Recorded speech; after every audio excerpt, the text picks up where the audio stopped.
I've come to believe that there is one thing that's holding you back, one factor that impacts all your performance, and that's your mindset.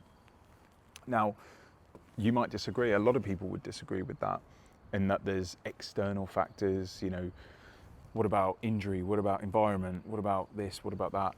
But realistically, your mindset is how you orient yourself relative to any situation. And what I mean by that is, if you have a really positive, or actually better example, if you have a really negative mindset, you are orienting yourself to see the dark side, the ugly, the worst case of any situation. And that partially obscures your ability, or completely obscures your ability, to actually to see any real benefit or any upside.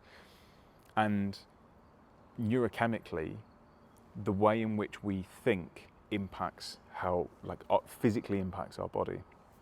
Now, if we go into examples, that I think a good example is, the limitations to performance being injury. Well, if you're injured, that's a physical limitation that you need to overcome with your mind.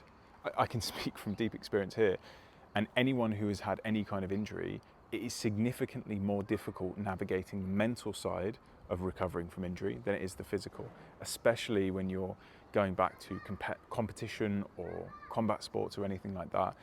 And this is why I will always die on the hill of, we need to get your mindset in the right place. We need to help you move, your mind to the place where you're able to problem solve, you're able to manage whatever situation, whatever problems come your way.